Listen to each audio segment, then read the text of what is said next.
ஆண்டவராகிய இயேசு கிறிஸ்துவின் நாமத்தில் நான் உங்களை வாழ்த்துகிறேன். இந்த நாள் நாம் வாசிக்க வேண்டிய வேத பகுதி யோபு 9:10. யோபு 9ஆம் அதிகாரம்.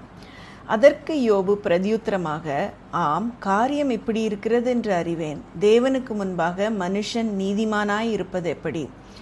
அவர் அவனுடைய வழக்காட சித்தமாய் இருந்தால் 1000-ல் ஒன்றுக்காகிலும் அவருக்கு உத்தரவு சொல்ல மாட்டானே. அவர் இருதயத்தில் ஞானமுள்ளவர், பலத்தில் பராக்கிரமம் உள்ளவர். அவருக்கு விரோதமாக தன்னை கடினப்படுத்தி வாழ்ந்தவன் யார்? அவர் பர்வதங்களை சடிதியாய் பேர்க்கிறார், தம்முடைய கோபத்தில் அவைகளை புரட்டி போடுகிறார். பூமியின் தூண்கள் அதிரத்தக்கதாய் அதை அதன் ஸ்தானத்தினின்று அசைய பண்ணுகிறார். அவர் சூரியனுக்கு கட்டளையிட அது உதிக்காதிருக்கும். அவர் நட்சத்திரங்களை மறைத்து போடுகிறார். அவர் ஒருவரே வானங்களை விரித்து சமுத்திர அலைகளின் மேல் நடக்கிறவர்.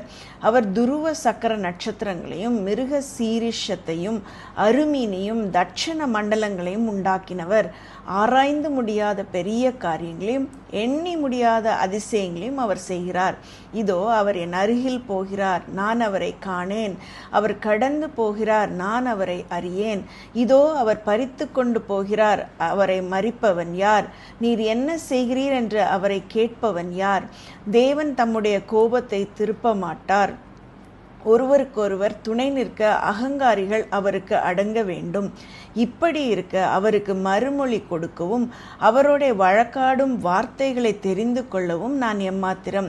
நான் நீதிமானாய் இருந்தாலும் அவரோடே வழக்காடாமல் என் நியாயாதிபதியின் இடத்தில் இரக்கத்துக்கு கெஞ்சுவேன். நான் கெஞ்ச அவர் எனக்கு உத்தரவு அருளினாலும் அவர் என் விண்ணப்பத்துக்கு செவி கொடுத்தார் என்று நம்பேன். அவர் புசலினால் என்னை முறிக்கிறார், முகாந்திரமில்லாமல் அநேகம் காயங்களை எனக்கு உண்டாக்குகிறார். நான் மூச்சு விட எனக்கு இடங்கொடாமல் கசப்பினால் என்னை நிரப்புகிறார். பலத்தை பார்த்தால் அவரே பலத்தவர், நியாயத்தை பார்த்தால் என் பட்சத்தில் சாட்சி சொல்லுகிறவன் யார்? நான் என்னை நீதிமான் ஆக்கினாலும் என் வாயே என்னை குற்றவாளியாக்கும். நான் உத்தமன் என்று சொன்னாலும் நான் மாறுபாடானவன் என்று அது சாட்சி கொடுக்கும். நான் உத்தமன் என்றாலும் என் உள்ளத்தை நான் அறியேன், என் ஜீவனை அரோசிப்பேன். ஒரு காரியம் உண்டு, அதை சொல்லுகிறேன், சன்மார்க்கனையும் துன்மார்க்கனையும் அவர் அளிக்கிறார். சாவுக்கானது அசுப்பிலே வாதித்து கொல்லும்போது அவர் குற்றமில்லாதவர்களின் சோதனையை பார்த்து நகைக்கிறார்.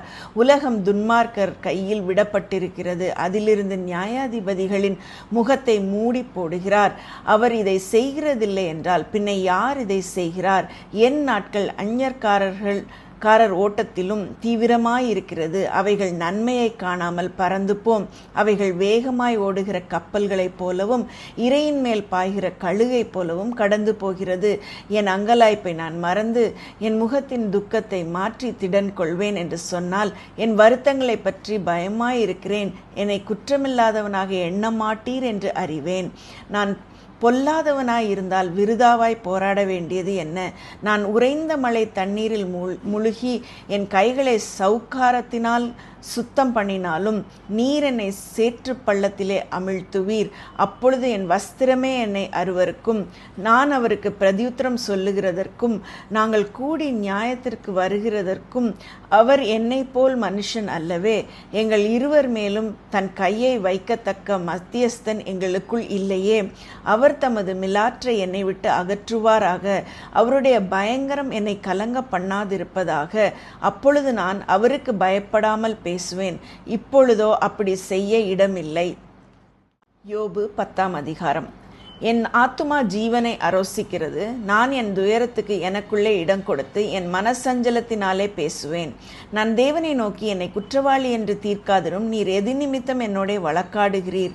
அதை எனக்கு தெரியப்படுத்தும் என்பேன். நீர் என்னை ஒடுக்கி உம்முடைய கைகளின் கிரியையை வெறுத்து துன்மார்க்கரின் யோசனையை கிருபையாய் பார்க்கிறது உமக்கு நன்றாயிருக்குமோ?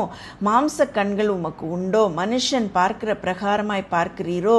நீர் என் அக்கிரமத்தை கிண்டி கிளப்பி என் பாவத்தை ஆராய்ந்து விசாரிக்கிறதற்கு உம்முடைய நாட்கள் ஒரு மனுஷனுடைய நாட்களைப் போலவும் உம்முடைய வருஷங்கள் ஒரு புருஷனுடைய ஜீவ காலத்தைப் போலவும் இருக்கிறதோ?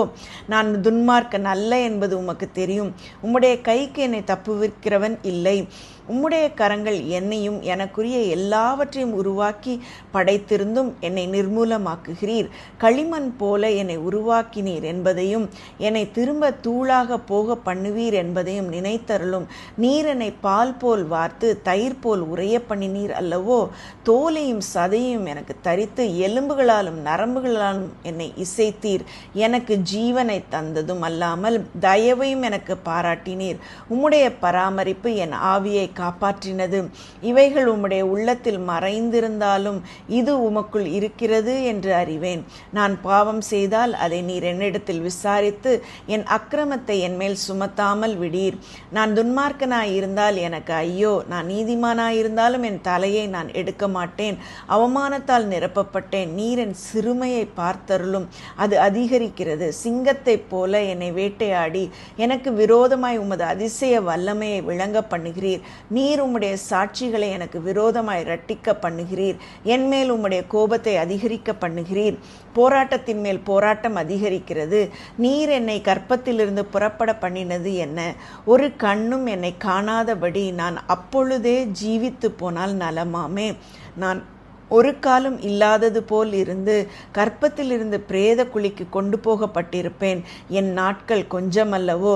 காரிருளும் மரணாந்தகரமுமான இருண்ட தேசமும் இருள் சூழ்ந்த ஒழுங்கில்லாத மரணாந்தகாரமுள்ள தேசமும் ஒளியும் இருளாகும் தேசமுமாகிய போனால் திரும்பி வராத தேசத்துக்கு நான் போகும் முன்னே நான் சற்று இளைப்பாரும்படி நீர் என்னை விட்டு ஓய்ந்திரும் என்றான். இந்த நாள் நாம் வாசிக்க வேண்டிய வேத பகுதியை வாசித்து முடித்து விட்டோம். ஆண்டவருக்கே மகிமை உண்டாவதாக. ஆமேன்.